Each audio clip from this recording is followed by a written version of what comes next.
Hi, Harry here for the Rant on May 2nd. A lot going on and a lot at stake here. As you know, I've studied first crashes back to 1900, and there's patterns you can see in them, and the average is that it takes 41% down over 2.6 months for that average first crash. And the range can be from 28 to 50% and from 1 month to 4.2 months, okay?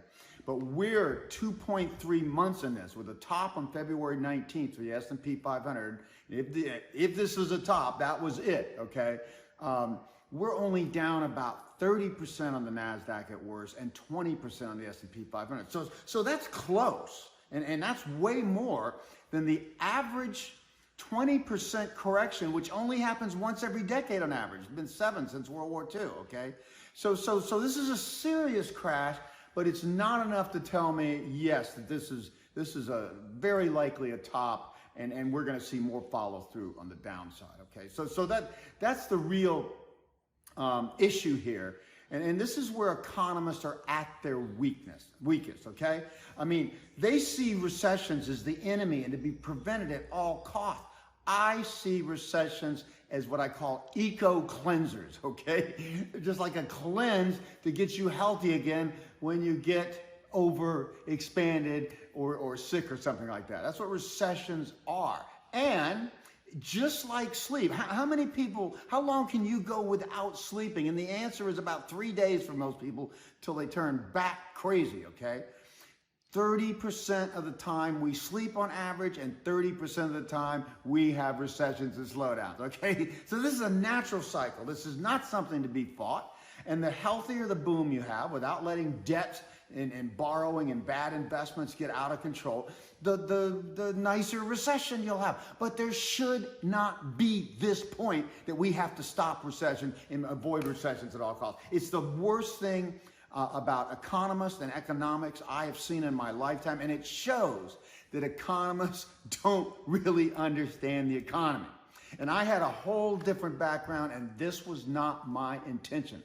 I got out of Harvard Business School and went into Bain for about a year and a half, and did nothing but turn around Fortune 100 companies in trouble, okay? And then I got out of there and I started doing the same thing with new ventures and small business in California. I was literally the CEO of 6 new ventures, from anywhere from 8 months to up to 2 years or a little more. I mean, managing in a crisis and downturn. And you know what's so great about crises and downturns? You can make changes much deeper, faster, and with less resistance. I mean, I learned that there's nothing wrong with a crisis. Life has crises and challenges. We don't just get nurtured all the time. We have these things to keep us growing and innovating. So I have a whole different view than economists. And again, I'm sorry for economists, but I'm very happy that I quit my economics major and took everything else in business, okay, after 3 courses. So the real issue here, have we skated over a 1929 to 42 or a 1969 to 82 long in-between generational downturn and recession and crisis? I mean, that's a major thing, okay? The stock market went down 89% and didn't get back to those highs until 1953 after the 1929 top. Similar in 68, okay? And didn't get back to new highs till 1993. So they call these, like the lost decade. Well, it's even more than that. It tends to be 12 to 14 years, okay? So have we done that here? I mean, maybe. It certainly isn't what I've been assuming or would like to assume. Maybe governments giving so much support to the economy actually makes them better over time. But the point is, we're going to see if that's true or not in the next couple of years. Now that we have finally gotten what I call net tight. We're not strongly tight like we were at the worst, and we're certainly not in an easing mode now, okay? Because what they've done here recently, we've had another 1.8 trillion deficit, and we've had 2 trillion average deficit, 6% of GDP, since 2008. And have had no surpluses since 2001. So this is a policy now. But at the same time, And for the first time in a while, they dropped the balance sheet. They let the balance sheet of printed money run off 2.2 trillion. So that goes in the opposite direction. So deficit is stimulative, but the runoff is the opposite. So we're net about 4.4 trillion tight. Same thing with interest rates. They rose them dramatically, the most in 40 years, 525 basis points, but dropped them back to 425. Well, 425 basis points is still net tight, just not as tight as it was, okay? Because the neutral rate, I calculate, should be about 3%, 1% above average inflation of 2% seen in the future. So that's where it, does the economy just skate over a 12 to 14 year downturn that has happened regularly on generation cycles throughout history, and after the baby boom, the largest in history collapse? That just doesn't make sense to me. But again, we're going to find out soon. Okay. Now, an indicator I just came across from a guy I respect, Martin Zweig, is his real name. He's come up with this breadth thrust indicator. Okay, and we just got a buy signal from that on April 24th. That just means when the market comes back from being down strong enough, it shows that the rally's likely to last for 6 to 12 months out. Okay, so that I'm looking at this saying, okay, we've seen 30% down on the NASDAQ. We've seen 20% on the S&P. What we really need to see to verify that this is a real crash, a first crash, we need more like 40% on the S&P and 50% on the NASDAQ. And then Marty comes up with this indicator that says, oh my gosh, the economy looks good for the next 12 months. So I take this seriously. This indicator has a serious track record, like 100%, okay, since World War II. When it gives a signal like this, then the markets are going to tend to be up, and it can be anywhere from 8% to 40%, but it's still up, not down. And of course, the economy's so perverted now, no indicator is going to be perfect, but I take this indicator seriously. So it is possible here, and I think that's why we need to be neutral just a little long here. Let's see what happens in May and June. If this first crash if it is going to become more convincing and go into that 40% plus range within 2 to 3 months or so, it needs to keep going down in May and say perhaps June. If we're up in May and June, it probably means that we've seen the worst here, and it would really bring into question if we really saw a top on February 19th or not. So did we skate over this thing, And another thing I've learned, my indicators, how powerful the 45-year technology and innovation cycle is. And of course, when it doubles into the 90-year cycle, you look at long-term stock charts, and I've got them, folks.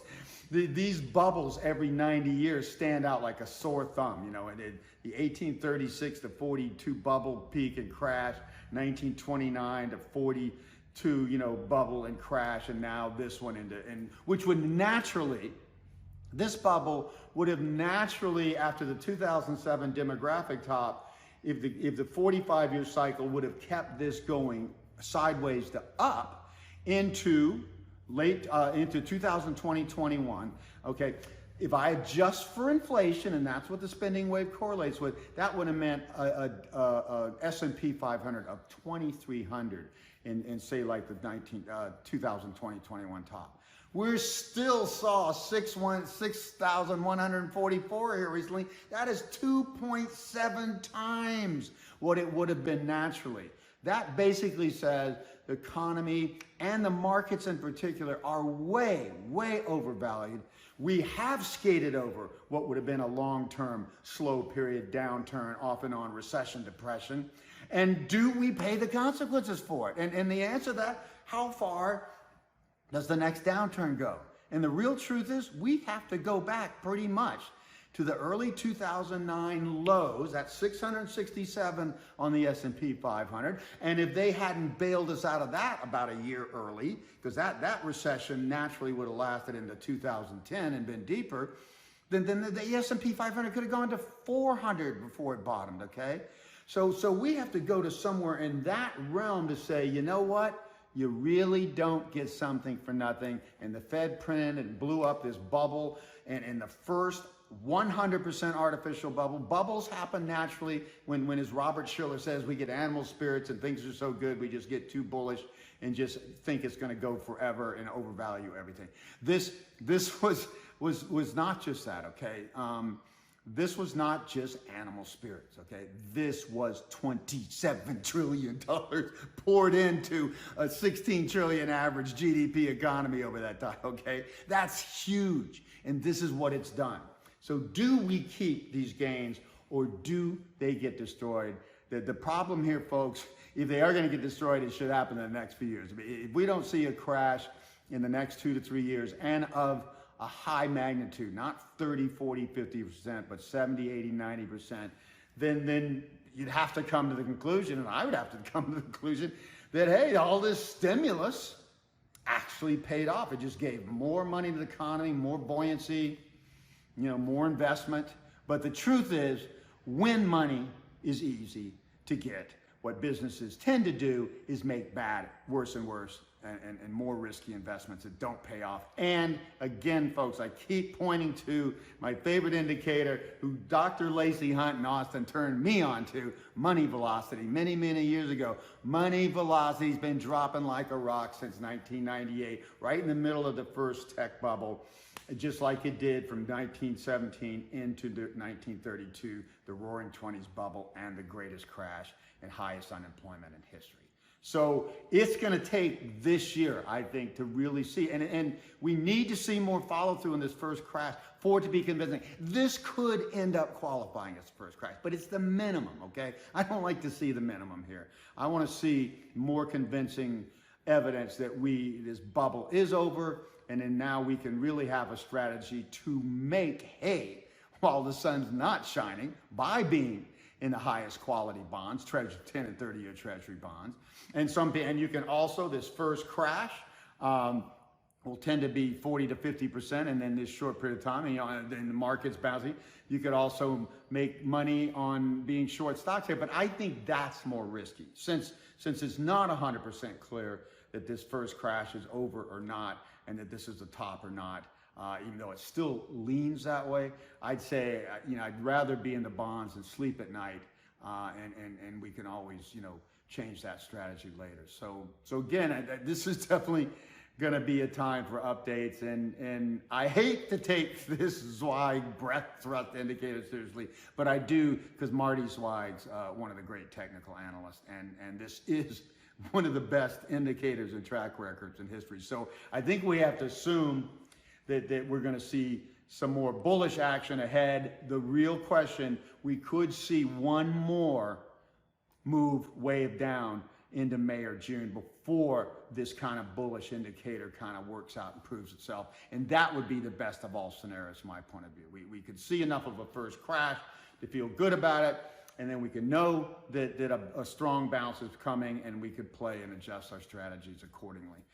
So again, folks, this is a critical time, and we are going to have to let the markets tell us what they want to do. And I think May, June should make things at least a bit more clear, and hopefully a lot more clear. And of course, I will keep you updated.